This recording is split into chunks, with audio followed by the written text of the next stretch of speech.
तो hello student, स्वागत है आप सभी को आपके अपने YouTube channel guidance classes check में। स्टूडेंट, आज हम लोग पढ़ने वाले हैं मैथमेटिक्स के क्लास टेंथ के हम लोग पढ़ने वाले हैं मैथ, जिसमें हम लोग ऑब्जेक्टिव क्वेश्चन करने वाले हैं। तो अगर यदि हमारी YouTube channel guidance classes check में नए हैं तो चैनल को सबसे पहले सब्सक्राइब करें और अपने दोस्तों के साथ शेयर करें। तो चलिए देर न करते हुए क्लास को शुरू करते हैं। और सबसे पहले हम लोग जानने की कोशिश करेंगे कि हमारा जो क्वेश्चन नंबर 1 है वो क्या है। सबसे पहले क्वेश्चन नंबर 1 में आ चुके हैं हम लोग। हाँ, तो क्वेश्चन नंबर 1 में आ चुके हैं। यहाँ पे क्वेश्चन नंबर 1 लिखा है कि यदि प्रश्न 1 P Z equal to Z square minus 64 है तो सुनिए क्या होगा। यानी Z square minus 64 equal to कितना दिया है, 0 दिया है। तो जैसा कि आप सभी जानते हैं ये माइनस है, उधर जाएगा क्या होगा, प्लस हो जाएगा, 64 हो जाएगा। अब z इक्वल टू हो जाएगा 64, क्या होगा 64। अब यहाँ पे प्लस भी होगा और माइनस भी होगा। तो 64 का जो वर्गमूल होता है वो 8 होता है, यानी प्लस और माइनस होगा। तो इस क्वेश्चन का राइट आंसर जो होगा वो ऑप्शन नंबर ए होगा। ठीक है, तो ये जो क्वेश्चन है आपके एग्जाम के पॉइंट ऑफ व्यू से बहुत इंपॉर्टेंट है। इन सभी क्वेश्चन को आप सभी लगातार करते रहिएगा। साथ साथ में मेरे साथ जो है, अगर यदि आप लोग तेज तरह स्टूडेंट, आप लोग पढ़ लिखे हैं तो मेरे साथ साथ में बनाते जाइएगा। ठीक है, तो क्वेश्चन नंबर 1 हमने कंप्लीट कर लिया है। अब क्वेश्चन नंबर 2 में आते हैं। तो क्वेश्चन नंबर 2 यहाँ पे लिखा है कि मूल बिंदु 0,6, मूल बिंदु जो है वो 0,6 द्वितीय चतुर्थांश और क्यू जो है 7 0 एवं बिंदु आर में कौन सी बिंदु एक्स अक्ष पर प्रतिच्छेद करता है। ठीक है, तो यहाँ पे मान के चले ये एक्स अक्ष है और ये क्या है, वाई अक्ष है। तो मूल बिंदु यहाँ पे 0 होती है। ठीक है, तो एक मूल यहाँ पे एक बिंदु है, जैसा कि आप सभी जानते हैं कि यहाँ पे 2 पॉइंट दिया है, तो इसको बोलते हैं एक्स, इधर वाला क्या बोलते हैं वाई। इसी तरह एक्स और ये क्या है, वाई अक्ष में, ये एक्स और इधर वाला क्या है, वाई। ठीक है, तो यह जैसा कि आप सभी जानते हैं कि नीचे 0 होता है, फिर यहाँ 1 होगा, 2 3 4 5 6 और 7। सपोज दैट यहाँ तक 7 तक ले लिए। और ये जो x है ये x अक्ष है और ये क्या है, y अक्ष है। अब हम लोग यहाँ के क्या करेंगे, 1 2 3 4 5 6। ठीक है, तो यहाँ पे आप देख सकते हैं P बिंदु में क्या है, x में 0 है। तो ये जो है x अक्ष है और इस अक्ष में देखो यहाँ पे 0 दिख रहा है। अब 0 y में कितना जा रहा है, 6। तो 1 2 3 4 5 और 6। तो ये जो बिंदु आएगा इस बिंदु का नाम होगा 0 6 और ये बिंदु का नाम होगा P। क्या नाम होगा, P होगा। आप देखिए क्या लिखा है कि एक बिंदु दिया है जिसका नाम है Q। अब Q में दिया 7, x में क्या है 7, 1 2 3 4 5 6 7, यहाँ पे 7 है। ठीक है, ये बिंदु 7 है। y में क्या है 0, यहाँ से देखेंगे ये 0 और यहाँ पे 7, तो इस बिंदु का नाम होगा 7 और 0। ठीक है, 7 और 0, इस बिंदु का नाम क्या है, Q। क्या नाम है, Q। और एक बिंदु दिया है 5 0, तो x में क्या देखना है 5, तो यहाँ पे 1 2 3 4 5, x में देखें 5, x में क्या हो गया 5। और y में 0, तो y में 0 यानी यहीं पे होगा 5 और 0। इस बिंदु का नाम है R। तो यहाँ पे क्वेश्चन बोल रहा है कौन सा बिंदु है जो x अक्ष पर क्या करता है, प्रतिच्छेद करता है। तो यहाँ पे 2 बिंदु ऐसा है जो बिंदु R और बिंदु Q जो है वो आपका x अक्ष में प्रतिच्छेद करता है। तो इस क्वेश्चन का राइट आंसर हो जाएगा आपका ऑप्शन नंबर डी। ठीक है, तो आप सभी समझ चुके होंगे क्वेश्चन नंबर 2 को। अब क्वेश्चन नंबर 3 में आते हैं। तो क्वेश्चन नंबर 3 यहाँ पे लिखा हुआ है कि 2 समपरिमेय संख्याओं के बीच कम से कम कितनी विषम परिमेय संख्याएं हो सकती है। 2 संख्याएं, जैसे मान के चलिए एक सम संख्या मान लेंगे 2 और दूसरा सम संख्या मान लेंगे 4। अब इसके बीच में कितनी विषम संख्याएं हो सकती है, तो 3, एक संख्या हो सकती है। कितनी संख्या हो सकती है, 1। तो इस क्वेश्चन का राइट आंसर हो जाएगा ऑप्शन नंबर ए। ठीक है, चलिए आगे देखते हैं क्वेश्चन नंबर 4। तो यहाँ पे आगे है क्वेश्चन नंबर 4 में लिखा है 2 क्रमिक विषम संख्याओं का सब क्या होगा। 2 क्रमिक लगातार, जैसे मान के चलिए एक लगातार एक विषम संख्या मान के चलिए 3 है, तो अगला विषम संख्या क्या होगा, 5 होगा। अब इसका क्या करना है, एचसीएफ निकालना है। तो देखिए एचसीएफ निकालने का तरीका बता देते हैं। जैसे यहाँ से यहाँ तक का जो अंतर है वो 1 है। क्या 1 का टेबल में ही आता है, हाँ। 1 का टेबल में 5 भी आता है, हाँ। तो इसका जो एचसीएफ होगा वो क्या होगा, 1 होगा। और आप सभी इस टाइप से पढ़े होंगे तो ऐसे निकाल सकते हैं। 3 का एचसीएफ जैसे मान के चलिए 3 से निकालेंगे तो 3 एकम 3 हो जाएगा, 5 से निकालेंगे तो 5 एकम 5 होगा। ठीक है, तो 3 का क्या होगा, 3 गुना 1 होगा, और 5 का कितना होगा, 5 गुना 1 होगा। तो HCF क्या आएगा, 1 होगा। क्या होगा, HCF जो आपका आएगा वो 1 होगा। ठीक है, तो इस क्वेश्चन का राइट आंसर हो जाएगा ऑप्शन नंबर 1। ठीक है, तो हमने 2 तरीके से बता दिया कि HCF आपको कैसे निकालना है। ठीक, क्वेश्चन नंबर 4 हमने कंप्लीट किया। आगे देखते हैं, क्वेश्चन नंबर 5 हम लोग आ चुके हैं। क्वेश्चन नंबर 5 में लिखा है कि यदि दो चरों संख्याएं वाई जेड है, रैखिक समीकरण A Y plus B Z plus C equal to 0 है, तो कितने अधिकतम जो है अधिकतम हल संभव है। ठीक है, तो अगर यदि इस तरह रहेगा तो इसका राइट आंसर हो जाएगा ऑप्शन नंबर सी, जो अधिकतम हल होगा। ठीक है, आगे देखते हैं, क्वेश्चन नंबर 6 आ जाते हैं। क्वेश्चन नंबर 6 में यहाँ पे लिखा है कि अगर यदि समांतर चतुर्भुज के विकर्ण एक दूसरे को किस अनुपात में काटते हैं। एक समांतर चतुर्भुज है, जिसको हम लोग सम चतुर्भुज भी बोलते हैं। समांतर चतुर्भुज एक दूसरे पर कितना डिग्री कोण बनाता है, हमेशा 90 डिग्री। कितना डिग्री, 90 डिग्री। तो इसका राइट आंसर हो जाएगा समकोण। ठीक है, तो हमेशा समकोण में काटता है। आगे का क्वेश्चन है, यहाँ पे क्वेश्चन नंबर 7 देख सकते हैं। यहाँ पे क्वेश्चन नंबर 7 में यहाँ पे स्क्वायर होगा। ठीक है, स्क्वायर होगा, यानी एक्स स्क्वायर क्या है question, x square minus 5x plus 6 equal to क्या होगा, 0 होगा। तो इसमें मूल निकालना है, तो आप क्या कीजिएगा, यहाँ पे जैसे हम बना सकते हैं 6 को 6 तो इसको लिख सकते हैं एक्स स्क्वायर, और यहाँ पे लिख सकते हैं 3x माइनस 2x प्लस क्या लिखेंगे, 6 लिखेंगे इक्वल टू क्या लिखेंगे, 0 लिखेंगे। तो यहाँ पे कॉमन ये सब जो आप सभी पढ़ ही चुके हैं, तो हमको समझाने की दरकार नहीं है। ठीक है, फिर भी आप समझ सकते हैं कि कैसे हम बना रहे हैं। यहाँ पे कॉमन क्या आएगा, x आएगा माइनस 3, और यहाँ पे ये आ गया कॉमन x। ठीक है, यहाँ पे 2 कॉमन आ जाएगा, तो यहाँ बचेगा क्या, x, और यहाँ पे बचेगा -3 इक्वल टू क्या हो जाएगा, 0। यहाँ पे आप सभी देख सकते हैं कि अगर यदि x-3, यहाँ पे भी x-3 है, तो x-3 जो है कॉमन आएगा, तो यहाँ पे क्या बचेगा, x, और यहाँ पे क्या बचेगा, -2। तो आप सभी देख सकते हैं, अगर x का मान निकालेंगे अगर यदि, तो ये माइनस इधर जाएगा तो क्या होगा, प्लस हो जाएगा, 3 हो जाएगा। फिर अगर यदि ये भी निकालेंगे, x -2 है, तो x इधर माइनस इधर जाएगा, क्या होगा, प्लस होगा। यानी शून्य जो है, यानी मूल जो है आपका 3 और 2 होगा। 3 और 2 यानी ऑप्शन नंबर बी और सी भी होगा। तो इस क्वेश्चन का राइट आंसर हो जाएगा ऑप्शन नंबर डी। ठीक है, चलिए आगे क्वेश्चन देखते हैं। क्वेश्चन नंबर 8 में आ चुके हैं हम लोग। क्वेश्चन नंबर 8 लिखा है, 2 लगातार विषम संख्याओं का गुणनफल। 2 लगातार विषम संख्या, ठीक है, तो 2 लगातार विषम संख्याओं का गुणनफल जो है वो आपका 202 है। विषम संख्या, सपोज दैट एक संख्या है आपका x है और गुणनफल बोला है, तो चलिए इसको ऑप्शन से ही बनाते हैं। देखिए 15 और 17 का अगर 9 का स्क्वायर, 2 लगातार विषम संख्याओं का गुणनफल। यहाँ पे क्वेश्चन थोड़ा गलती लिखा हुआ है, यहाँ पे लिखना चाहिए कि 2 लगातार विषम संख्याओं के योगफल का। क्वेश्चन यहाँ पे कुछ गलती है।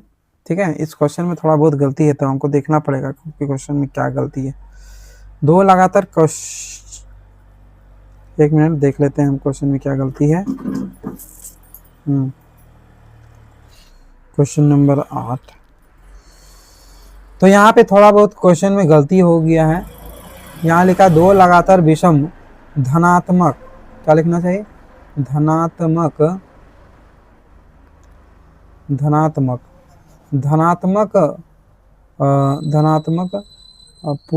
पूर्णांक ज्ञात कीजिए। यहाँ पे क्वेश्चन थोड़ा गलत है।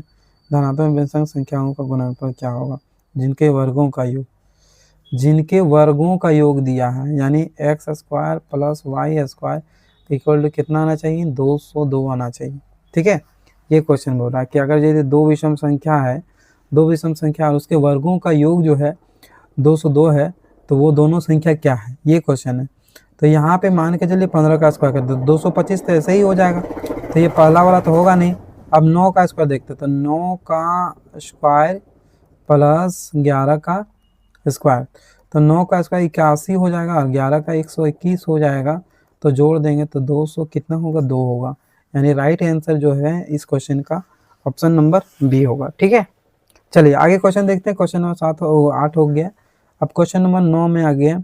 यहाँ पे लिखा है निम्नलिखित में कौन एक एपी है, यानी सार्वंतर नहीं है। ये क्वेश्चन बोला कि कौन सा है जो एपी नहीं है। अब बताइए, अब एपी कैसे जानेंगे, हम लोग जानते हैं जिसका सार्वंतर समान होता है। सार्वंतर क्या होता है, समान होता है, वही आपका क्या होता है, एपी। बाकी एपी नहीं होते हैं। तो यहाँ पे चलिए ऑप्शन नंबर डी में देख सकते हैं। यहाँ पे अंतर जो दिख रहा है आपका 3 दिख रहा है, यहाँ पे अंतर दिख रहा है 5, और यहाँ पे आपका कितना दिख रहा है 7। तो यहाँ पे देख सकते हैं आप सभी की अंतर यहाँ पे समान नहीं है। इसका मतलब है कि राइट आंसर आपका क्या हो जाएगा, ऑप्शन नंबर डी। ठीक है, क्यों है, क्योंकि इसका यहाँ पे सिंपल है, बाकी देखने की कोशिश नहीं कीजिएगा क्योंकि यहाँ पे दिख रहा है आपको। ठीक है, क्वेश्चन नंबर 9 हो गया। क्वेश्चन नंबर 10, क्वेश्चन नंबर 10 में 1 4 7 10 का 28वां पद क्या होगा। तो प्रथम पद क्या होगा, प्रथम पद 1 होगा, और डी का मान जो है वो क्या होगा। यहाँ पे हम लोग फार्मूला जानते हैं, डी इक्वल टू क्या होता है, a2 माइनस a1। तो a2 का मान कितना है, 4 माइनस 1, 4 में 1 गया, कितना बचा, 3 बच गया। तो डी का मान निकल गया। अब निकालना क्या है, 28वां पद निकालना आपको, 28वां। तो a प्लस क्या होगा, 27 डी होगा, a प्लस 27 डी। तो यहाँ पे a का मान जो है 1 होगा, प्लस 27 गुना डी का मान रख दीजिए 3। तो यहाँ पे क्या हो जाएगा, 1 प्लस 7 3 कितना होगा 21, और 3 दूनी 6, 6 2 कितना होगा 8, 81 और 1 कितना हो जाएगा 82। तो इसका राइट आंसर जो होगा ऑप्शन नंबर सी। ठीक है, चलिए क्वेश्चन नंबर 10 हम सभी ने कंप्लीट किया। अब क्वेश्चन नंबर 11 में आते हैं। तो क्वेश्चन नंबर 11 यहाँ पे देख सकते हैं कि लिखा है कि क्या लिखा है, 2 समरूप त्रिभुजों का क्षेत्रफल का अनुपात, 2 समरूप त्रिभुजों के क्षेत्रफल का जो अनुपात है वो 16 और 81 है। तो उसके संगत भुजाओं का जो भुजा है वो क्या होगा। ठीक है, तो 2 त्रिभुज यहाँ पे लिखेंगे, 2 समरूप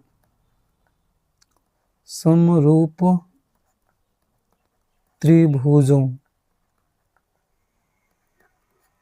का क्षेत्रफल आपका कितना दिया, 16 और 81 दिया।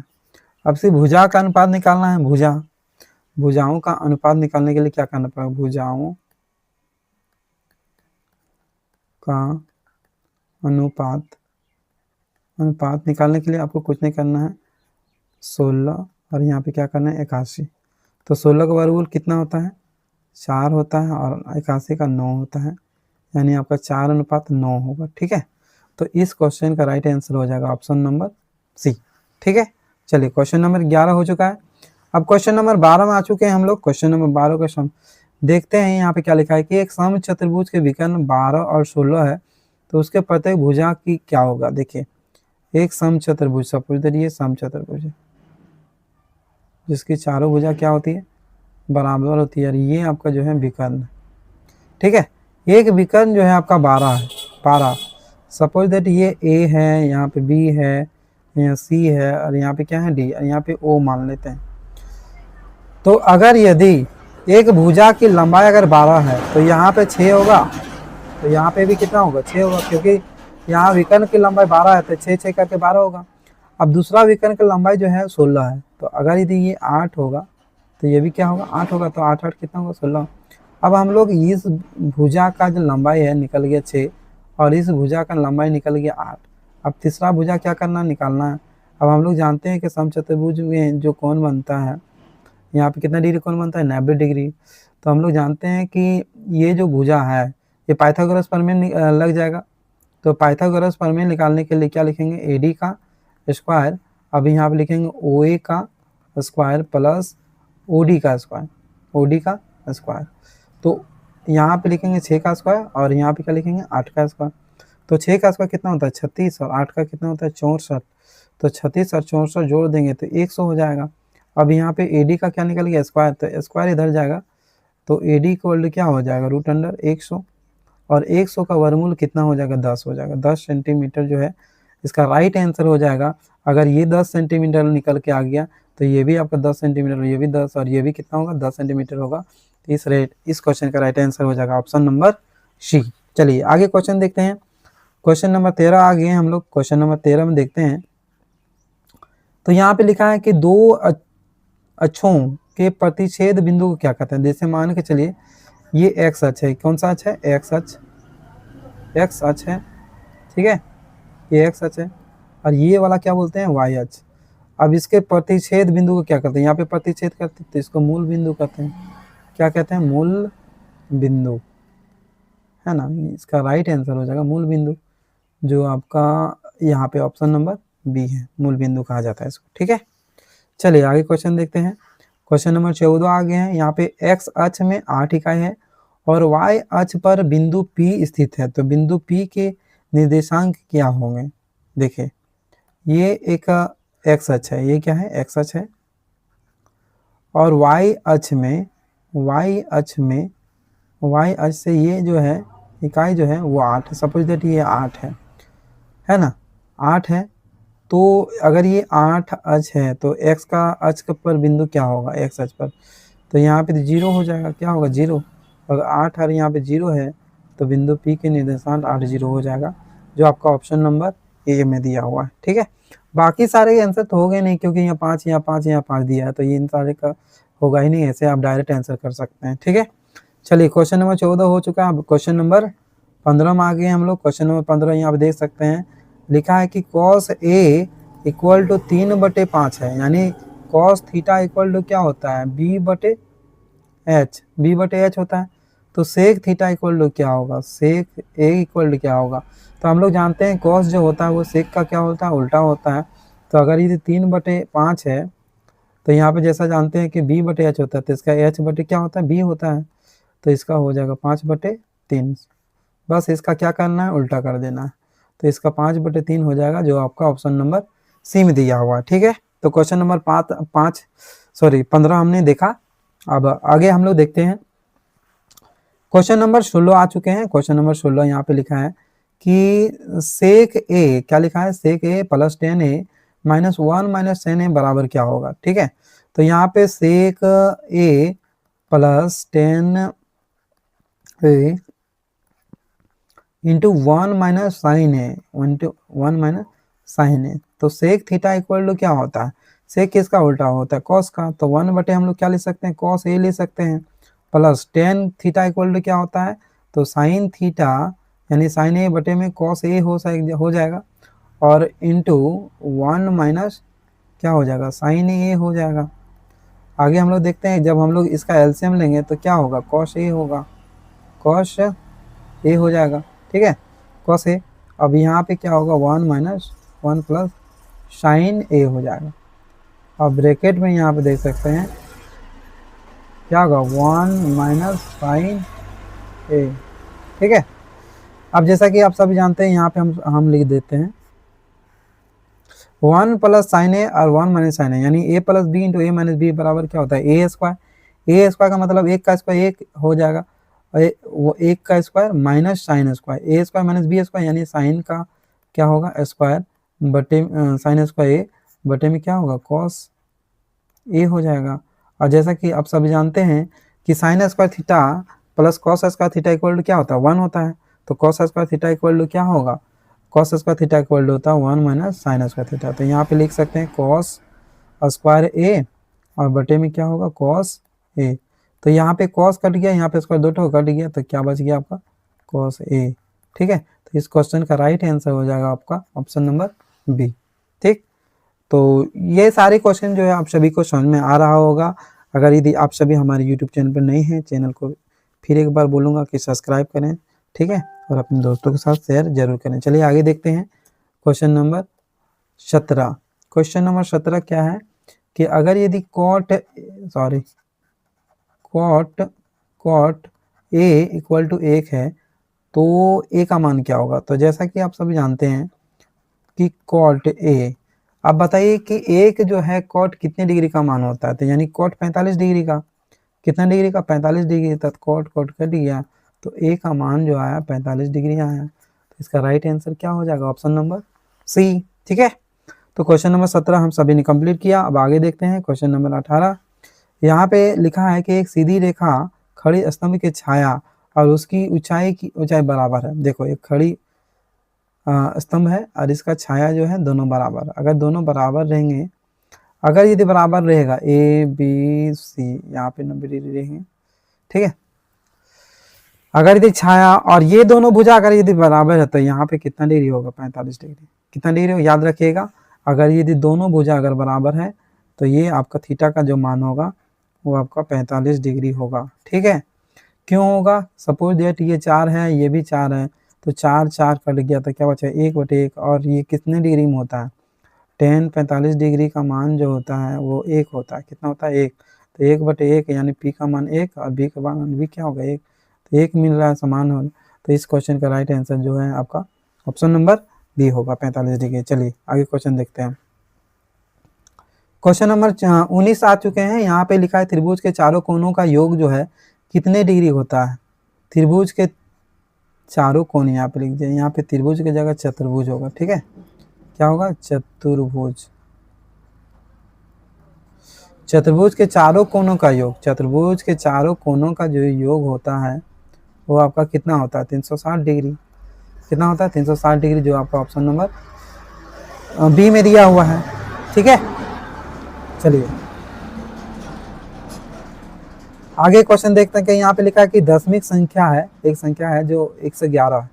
अब 111 कौन सा है, एक पूर्ण संख्या है, एक प्राकृतिक संख्या, परिमेय संख्या में, तो इसका राइट आंसर क्या होगा ऑप्शन नंबर डी। ये तीनों संख्या जो है 111 है, ठीक है। क्वेश्चन नंबर 20 हो गया। अब आगे क्वेश्चन नंबर 21 में आ चुके हैं। क्वेश्चन नंबर 21, क्वेश्चन नंबर 21 आ चुके हैं। यहाँ पे लिखेंगे कि अगर यदि यहाँ पे लिखा है यदि एक त्रिभुज है ABC, एक त्रिभुज है, यहाँ पे कितना डिग्री है ये पता नहीं लेकिन एक त्रिभुज है ABC, ठीक है। अगर AB इक्वल टू 7 सेंटीमीटर दिया, BC इक्वल टू 4 सेंटीमीटर दिया, तो AC का मान निकालो। तो यहाँ पे देख सकते हैं कि क्वेश्चन में कहीं ऐसा नहीं लिखा है कि एक समकोण त्रिभुज। अगर समकोण त्रिभुज रहता तो हम लोग पाइथागोरस प्रमेय निकाल सकते हैं, लेकिन अगर ये नहीं दिया रहेगा तो कैसे हम लोग निकालेंगे, ठीक है। तो यहाँ पे लिखेंगे a माइनस बी और ये लिखेंगे AC। क्या लिखेंगे AC जो है इज ग्रेटर देन, आप लिख सकते हैं, देखिए ऐसे लिखिए। सपोज दैट ये जो भुजा है आपका, ऐसे नहीं लिखना, ये एक भुजा है, ये क्या है एक भुजा है जिसका नाम हम लोग ए दिए, और ये भी भुजा है जिसका नाम हम लोग क्या देते हैं बी, और तीसरा भुजा जो ये सी है, तीसरा भुजा क्या है वो आपका सी है, ठीक है। और ये जो है आपका यहाँ पे ऐसे लिख सकते हैं ए प्लस बी लिख सकते हैं। अब इसी तरह हम लोग क्या करेंगे, इसी फार्मूला हम पे ये निकालेंगे, इसका भुजा का मान जो है क्या है। देखिए ए और बी का मान कितना दिया आपका, आपका मान जो दिया है ए का मान आपका 7 दिया है और बी का मान दिया 4, ठीक। और यहाँ पे सी लिखेंगे, और ए का मान दिया आपका 7 और इसका मान दिया 4, तो 7 में 4 गया तो कितना बचा 3, और ये सी हो गया 7 में 4 गया, जोड़ देंगे तो क्या होगा 11। अब सी का जो वैल्यू है वो आपका 3 से छोटा हो सकता है, 3 से सॉरी बड़ा हो सकता है, और 11 से छोटा हो सकता है। तो यहाँ पे आप सभी देख सकते हैं कि यहाँ पे 6 भी संभव है और 8 भी संभव है, क्योंकि ये 3 से बड़ा है और 11 से छोटा है, लेकिन 12 संभव नहीं है क्योंकि ये 12 से छोटा होना चाहिए। तो इस क्वेश्चन का राइट आंसर जो होगा आपका ऑप्शन नंबर डी हो जाएगा, ए और बी, ठीक है। तो क्वेश्चन नंबर 21 हम सभी ने देखा। अब क्वेश्चन नंबर 22 में आ चुके हैं हम लोग, ठीक है। क्वेश्चन नंबर 22 हम लोग देखते हैं कि क्या लिखा हुआ है। क्वेश्चन नंबर 22 में आप सभी देख सकते हैं, एक पासा को उछालने पर एक सम संख्या आने की प्रायिकता क्या होगा। एक पासा में क्या क्या अंक होते हैं, 1 होते हैं, 2 होते हैं, 3 होते हैं, 4 होते हैं, 5 होते हैं और 6 होते हैं। अब सम संख्या क्या क्या है, 2 है, 4 है और ये 6 है। अब इसी का क्या करना है, निकालना है प्रायिकता। तो हम लोग जैसा कि जानते हैं प्रायिकता बराबर क्या होता है, अनुकूल परिणामों की संख्या बटे कुल परिणामों की संख्या। तो अनुकूल मतलब जो संख्या आपको ज्ञात करना है 2, तो यहाँ पे सम संख्या किट हो 1, 2 और 3, तो ऊपर में क्या लिखेंगे 3, और टोटल संख्या कितनी है, 1 2 3 4 5 और एक 6, तो 6 लिखेंगे। तो 3 का टेबल में काट दीजिए, 3 एकम 3 3 दूनी 6। तो इस क्वेश्चन का राइट आंसर हो जाएगा आपका ऑप्शन नंबर बी। ठीक है, चलिए आगे देखते हैं।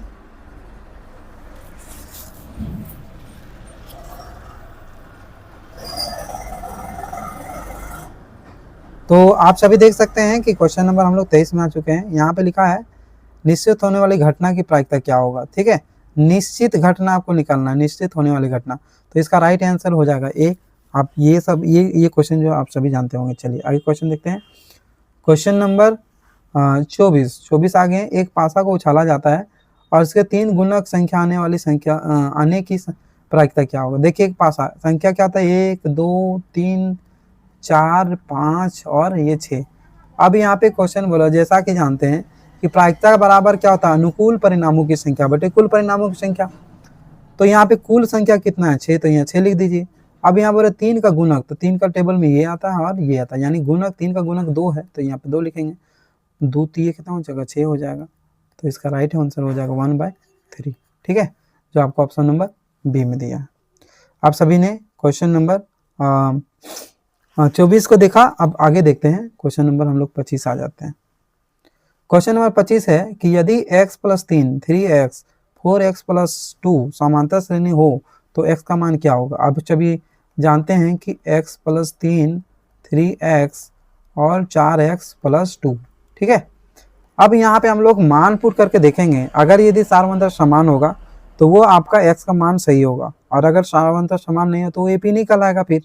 इसलिए यहाँ पे देखें, अगर यदि एक लिखते हैं यहाँ पे 1, तो 3 और 1 कितना होगा, 3 होगा, और यहाँ पे भी लिखेंगे 3 हो जाएगा। ठीक है, तो यहाँ पे अंतर दिख रहा है कि 0 दिख रहा है। अब यहाँ रखेंगे तो 4 2 कितना हो जाएगा, 6 हो जाएगा, जबकि अंतर यहाँ पे समान नहीं दिख रहा था, इसलिए एक जो है आपका नहीं होगा। आप सपोज दैट हम लोग 5 रखेंगे, तो 5 रख दिए, 5 + 3, और यहाँ पे भी 3 × 5 रख देंगे, फिर 4 × 5 रखेंगे, प्लस क्या लिखेंगे 2, तो 5 और 3 जोड़ देंगे तो 5 3 कितना होंगे 8, और 5 3 15, 4 5 20 और 2 कितना हो गया 22। अब यहाँ पे देखिए कि अंतर कितना दिख रहा है, यहाँ पे 7 का अंतर दिख रहा है, और यहाँ पे भी कितना का अंतर दिख रहा है, 7 का दिख रहा है, यानी सार्व अंतर यहाँ पे क्या है, समान है। सार्व अंतर क्या है आपका, समान है, यानी डी का मान जो है वो 7 है। तो इसीलिए इसका राइट आंसर जो है आपका ऑप्शन नंबर बी हो जाएगा, जो आंसर 5 होगा। ठीक है, तो जैसा कि आप सभी जानते हैं कि हम लोग 25 नंबर का क्वेश्चन जो है कंप्लीट कर चुके हैं। अब आगे जो है क्वेश्चन हम लोग करेंगे। ठीक है, क्वेश्चन नंबर 26 में आते हैं। क्वेश्चन नंबर 26 यहाँ पे लिखा है कि माध्य 5 6 8 9 x और 13 का माध्य जो है वो 10 है, तो x का मान क्या होगा। तो जैसा कि आप सभी जानते हैं कि माध्य में क्या करते हैं हम लोग, माध्य में सभी संख्याओं को जोड़ देते हैं और जितना संख्या है उतना संख्या से क्या करते हैं, भाग देते हैं। तो यहाँ पे आपका दिया है 5 + 6 + 8 + 9 + x + 13। ठीक है, और जितनी भी संख्या उतना संख्या से क्या करते हैं, भाग दे। 1 2 3 4 5 6 संख्या से क्या करेंगे, भाग दे देंगे। तो आप सब देख सकते हैं माध्य का जो मान है वो 10 दिया है। अब ये भागा है, इधर जाएगा तो क्या होगा, गुना हो जाएगा। अब इसको जोड़िए, 6 5 11 11 और 8 जो होगा आपका 11 8 हो जाएगा आपका 19, कितना हो जाएगा, 19 हो जाएगा, 19 हो गया। 19 और 9, 19 और 9 आपका कितना हो जाएगा, 19 9, 19 और 9। देखिए फिर से एक बार जोड़ते हैं, 6 5 11 11 और 8 19 हो गया, 19 और 9 हो जाएगा आपका, 19 और 9 हो गया 28, 28 28 और 13, 28 और 13 41 हो जाएगा, कितना होगा 41। ठीक है, और प्लस में क्या होगा, x होगा। तो अगर यदि 6 गुना ये कर देंगे तो कितना होगा आपका